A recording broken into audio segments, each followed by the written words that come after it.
Hey everybody, Cap's Camper with you today, and what we're looking at is to do the CHF's cheap handling fix on our RV. If you go on irv2.com, it's a forum for RV owners. There's a big long thread on the CHF. Just do a search on it and you'll find it. And basically a while back somebody saw that on this sway bar here it had two positions. So for experimentation they moved the link from the forward to the rear position, and they found a greatly improved steering control after they did that. And they did it on the back too, and I'll do a separate video for the back one. So this is the front one. So what I did, this fix came out years and years ago. There's over 5,000 entries on this thread if you want to work your way through it. But the one problem is the control linkage. You can see the angle here. If you move this here, this is going to pull the sway bar way up higher, and when you raise the RV on the jacks to stabilize it, if you're on a hill like mine is right now, I won't mess around with the camera, but my front tires are off the ground. The tires come off the ground much earlier because you can see you're bringing this up that much.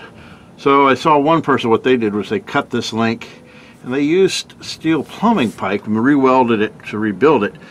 Well, steel plumbing pipe isn't designed for an 18,000 pound vehicle. It's not designed for stress. It's designed to hold 40 psi of water, so not torque and twisting.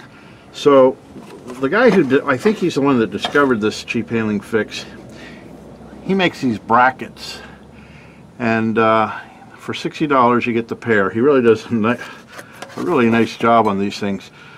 So they're welded twice, and he's drilled out all the holes, and basically, so he puts a P right here. This is the passenger side, and this would line up with the original hole. And what we're going to do is disconnect this, put this bracket in, and then we'll have these positions to hook the linkage to, so that you kind of have an adjustable sway bar tension. This is where the original one would be. This is this back hole. This would be a little bit more than that, and this would be a little less. So you can experiment, and you're attaching it with the two holes. So that's what we're going to do, and then we're also going to, while we're at it, we'll lubricate the bushings on here. I'm just going to leave the camera set like this, and don't worry, I'll fast forward it in the editing for a lot of this.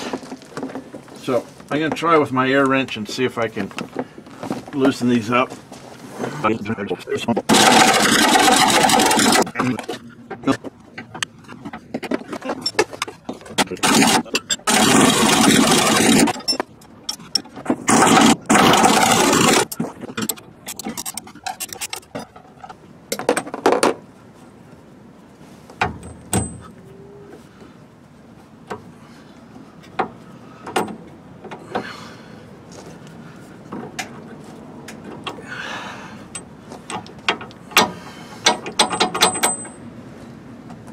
Now with mine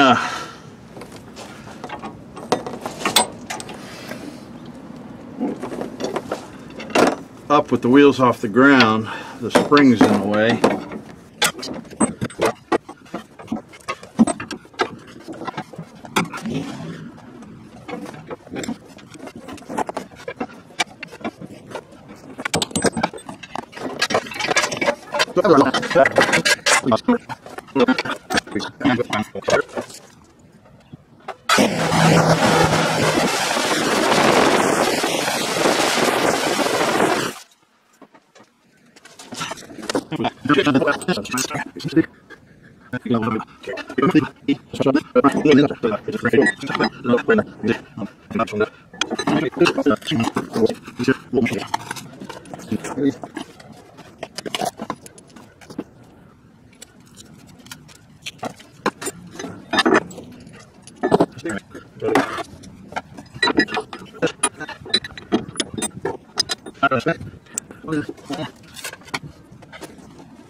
All right, so that's 66 foot-pounds.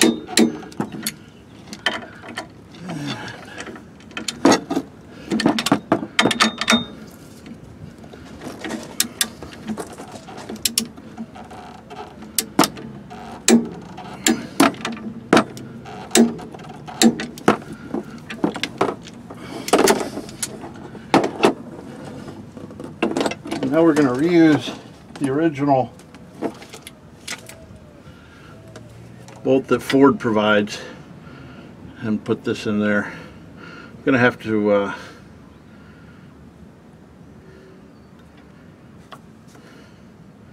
jack it up some to get those in there.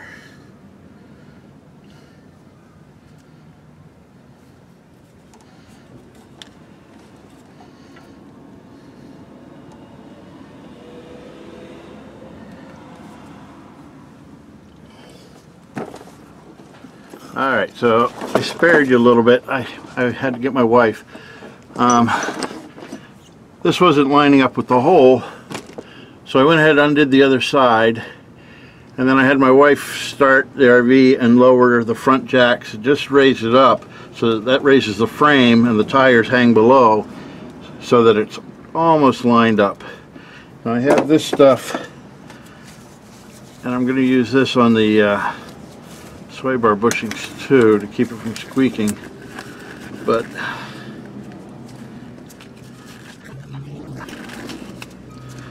this is a polyurethane bushing lubricant, so I'm just gonna put a little bit of that on since we have the bolt out.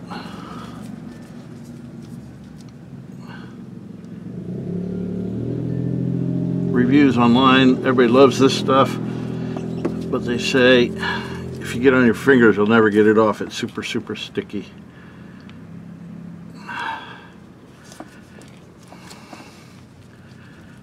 Alright, so we've got that in there.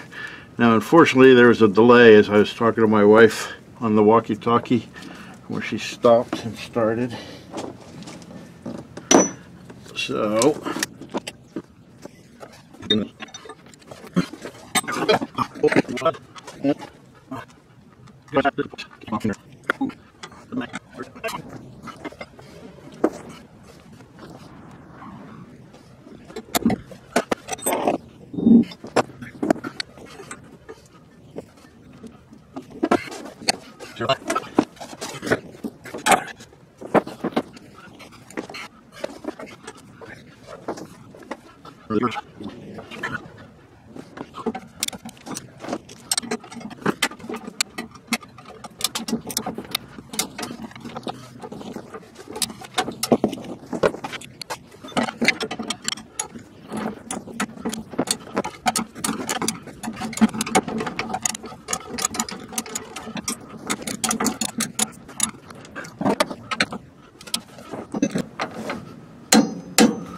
alright, I'm sure that was agonizing to watch, but there's the CHF on the passenger side for a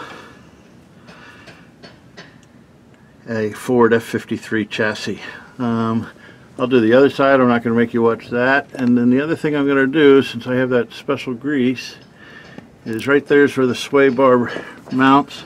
So I'll take these two bolts off, remove the bracket, and lubricate this bushing. This thing has 9 grease points. I think it's 8 or 9 for the steering. I'm going to do that also. But she kind of creaks when I'm going over, and I'm wondering if it's not this metal twisting inside the bushing, and that's what's causing my creaking. It's either that or these leaf springs, but they seem to have plastic in between the springs for squeak prevention. So we'll see what happens. I'll give this thing a test drive in a little bit and see if she feels like she handles a little better. Thanks for watching catscamper.com. We'll see you at the campground. So this is the finished product. There you can see the one plate on the passenger side, and there's the plate on the driver's side.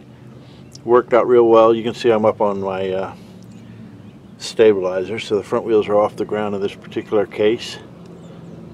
It was real easy to put in. Let me take you back to the back wheel.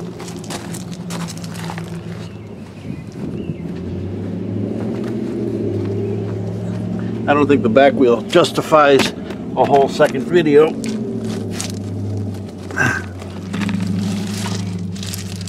But sorry. There you can see this is on the driver's side, right, the left rear. So all you do is take out the bolts, reverse the bracket, and put it back in. And there you can just barely, let me zoom in a little bit. There it is on the passenger side. On the passenger side, on the rear ones, the downlink was actually frozen. So on the passenger side, I actually had to take that off. So there's 2 bolts up above that I had to undo. And I put in my vise to loosen the bracket down here. I couldn't spin it one way. Just a little pressure and it popped around, but I couldn't do it with it on the vehicle. And then what I did to get the holes to line up, I had my wife adjust the height with the hydraulic jacks of the camper mostly, but on that side over there I also had to use my floor jack to push it up a little bit to get the holes to line up. But this on the driver's side, it took me about 10 minutes to do. On the passenger side, it probably took 20 minutes to do. The last one's always in my life, on every project, the last screw, the last whatever, always is burdensome. So that's what it looks like. I drove it once, it felt pretty good, but I haven't really given it a good test drive. But my expectations are high. Thanks for watching at catscamper.com.